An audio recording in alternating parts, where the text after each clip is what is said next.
welcome to the Kronos AV Review Diaries.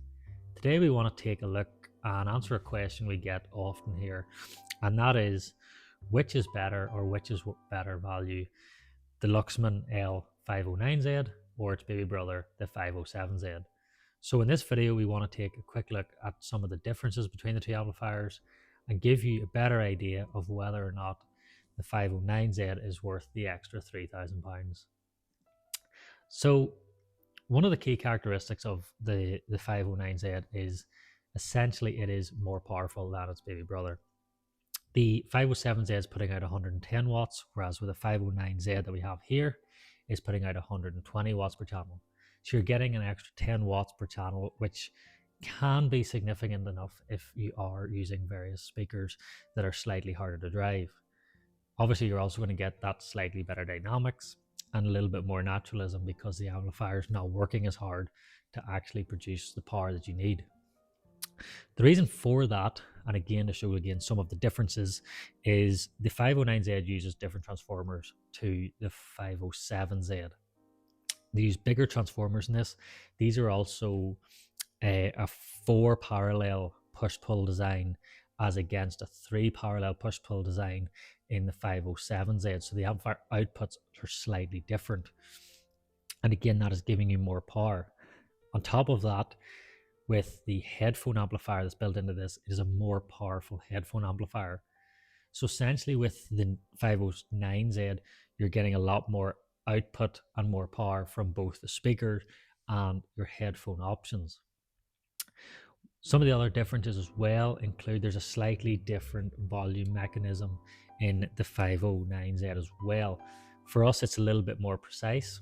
You obviously do have your digital readout here as well for volume, so you can be really precise with that, but we feel it's a slightly smoother and easier to use module as well. A couple of the other smaller things is you do get a couple more unbalanced outputs on the 509Z, which may or may not be useful just depending on your own setup.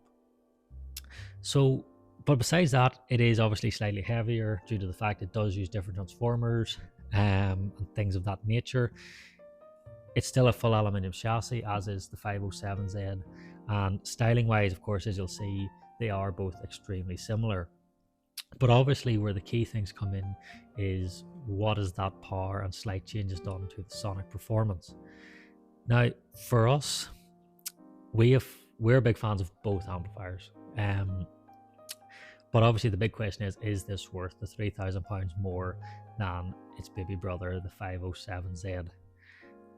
I think what you're getting with this, it's hard for us to answer that as yes or no, so because it's going to be down to each individual, I think. But for us with the 509Z, we find this, you're getting a richer dynamic response from this amplifier.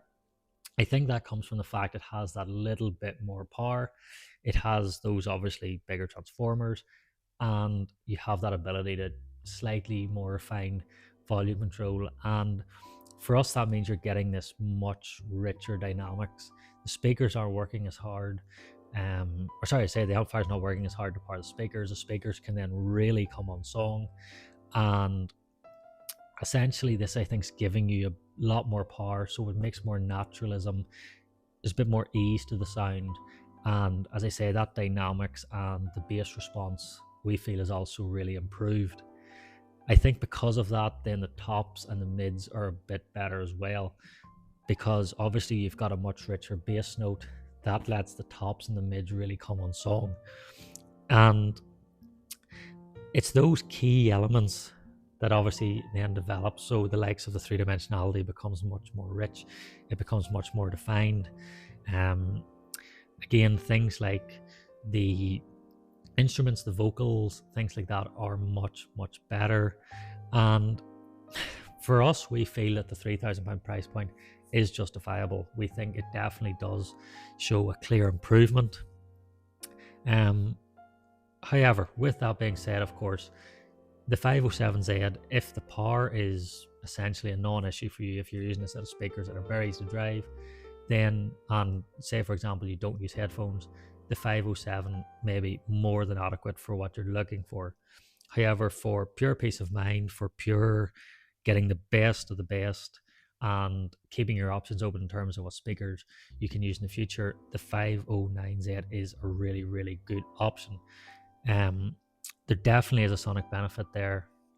It's very much noticeable, and essentially it is just helping across the sonic platform. Really, it's increasing the bass, it's increasing the mids, it's increasing the high ends, and again, you still have all your volume controls, etc. So you can always tweak them slightly as well, and it is just improving each part of the listening experience, which I guess is what we want from any upgrade or change to our system.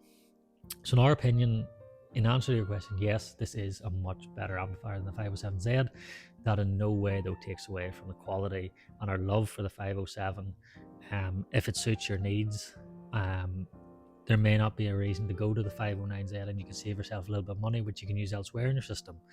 But for pure peace of mind, and to know you have the best of the best that Luxman can offer, for sure, the 509Z is definitely an amplifier we'd recommend you call in and have a listen to.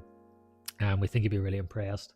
And of course, as I said, if you ever want any more advice or have any questions about which amplifier is right for you, for your speakers, and what's the best to use, please always feel free to get in touch. All our details are on our website. We're more than happy to take some time, chat to you about your specific setup, and make sure we get the right amplifier for you. So I hope you guys enjoyed this quick video giving a few of the differences between the amplifiers, a little look at the 509Z, and I hope to see you soon in the next one.